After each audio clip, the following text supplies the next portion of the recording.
Donc une fois que vous avez fait votre camembert de base, on va dire, à l'aide des options précédentes, j'ai quelques conseils à vous donner pour améliorer le rendu et la compréhension de ce diagramme en secteur, de ce camembert. Donc parmi les choses à ne pas faire déjà, euh, utilisez la plupart des effets spéciaux fournis par Google Sheets. C'est une mauvaise idée à plein des égards. Le premier, c'est que ça va changer visuellement la taille des secteurs du diagramme à secteur. Or, l'intérêt d'un diagramme à secteur, c'est de se rendre compte des proportions des différentes parts, des différentes portions du diagramme. Par exemple ici, à cause de l'effet 3D, la portion bleue, en fait, visuellement, elle va ressembler, si on regarde rapidement, à ça. Donc en fait, on a virtuellement grossi le secteur de cette portion-là. Donc ça, l'effet 3D, c'est pas terrible pour ça. Moi, je vous conseille de ne pas le faire, euh, justement parce que en fait, c'est un biais visuel qui peut altérer la compréhension de votre public vis-à-vis des informations que vous allez lui apporter. Premier note, ne faites pas ça. Le mieux, c'est de juste faire simple, c'est-à-dire de désactiver l'option 3D. De toute façon, par défaut, le diagramme est plutôt bien fait. Deuxième chose à pas faire, jouer avec des couleurs pâles ou avec les couleurs de vos entreprises.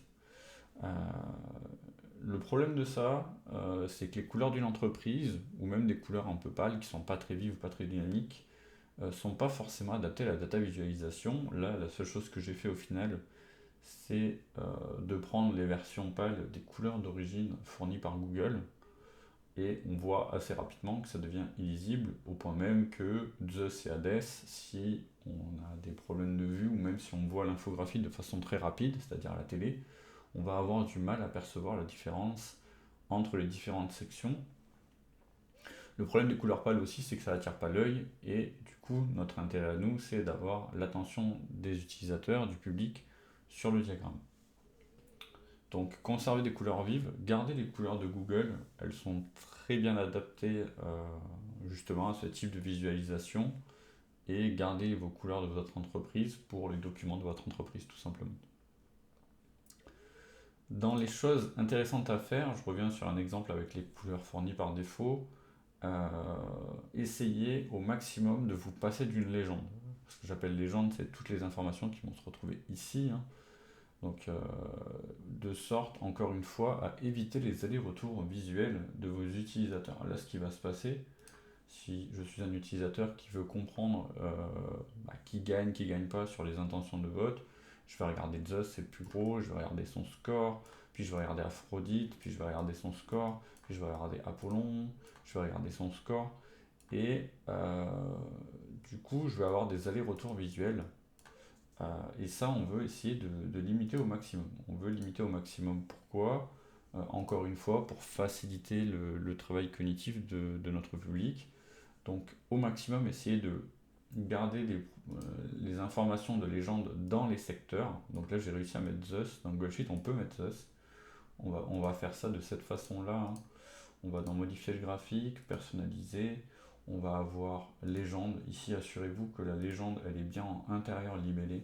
C'est pas toujours le cas. Par exemple, vous pourriez l'avoir à gauche, ça c'est le pire, hein. Faites absolument pas ça. Essayez de le garder à l'intérieur. Et ensuite, dans secteur, il me semble, non, graphique à secteur, pardon, vous allez avoir libellé du secteur ici. Je vais décaler ça. Et ici, il y a l'option libellé. Alors, ce qu'il faudrait, dans la réalité, le plus parfait, ça serait libeller les pourcentages. Ici, si je mets valeur et pourcentage, on voit le 0,23 euh, et 23%. Nous, ce qu'on aimerait au final, ça serait Zeus et 23%, c'est-à-dire le libellé et le pourcentage. C'est pas encore disponible dans Google Sheet et c'est malheureux. Ensuite, encore des choses qu'il ne faut pas faire, c'est le fait d'afficher beaucoup trop de portions. On le voit dans le graphique d'origine, il y a beaucoup trop de portions, ce qui fait qu'on a beaucoup trop d'informations à disposition pour conserver une idée générale de ce diagramme. Quand on fait de l'infographie, de la data visualisation, ce qu'on veut, c'est avoir une information percutante qui reste en mémoire de notre public. Et pour ça, moi ce que je vous conseille, c'est d'avoir pas plus de 5 ou 6 secteurs par camembert, par diagramme à secteur. Euh, et donc pour ça, il y a deux solutions. Soit on se concentre que sur les 4-5 plus gros et on élimine complètement les autres valeurs. Et à ce moment-là, on adapte le titre du diagramme. C'est ce que j'ai fait ici, hein, 4 candidatures pour une seule place sur le mont Olympe. On va considérer que c'est une élection pour le mont Olympe en Grèce. Soit vous rassemblez tout dans une catégorie autre, ce qui est aussi le cas ici. Donc ici j'ai fait les deux, j'ai gardé 4 sections et j'ai tout rassemblé dans la section autre. On aurait pu aussi enlever complètement la section autre et avoir un diagramme secteur avec juste les 4 plus gros candidats, donc les 4 candidats potentiellement élus de cette élection. Donc ça fonctionne plutôt bien. Enfin, et je termine là-dessus, dans les conseils que j'ai à vous donner sur la réalisation de diagrammes à secteur dans Google Sheet et dans la réalisation de diagrammes à secteur de manière générale, quand vous avez des valeurs qui sont assez proches, qui ne sont pas significatives, le diagramme à secteur, c'est pas forcément la meilleure façon de visualiser vos données.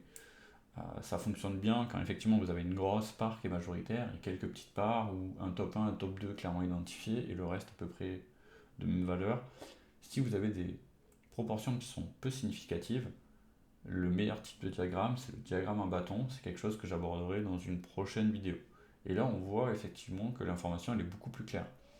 Les autres sont majoritaires, mais c'est les autres, donc il y a beaucoup de candidats dedans. Zeus, a priori, va être élu, suivi d'Aphrodite, suivi d'Apollon, suivi d'Arès. Et ça se voit beaucoup mieux dans ce type de diagramme-là que dans ce diagramme-ci. L'information, elle est beaucoup plus facile d'accès. Donc voilà, quand vous avez des valeurs non significatives, des proportions non significatives, évitez les camemberts, même si la tentation est facile, puisque c'est effectivement un type de diagramme très facile à réaliser, et notamment dans Google Sheet.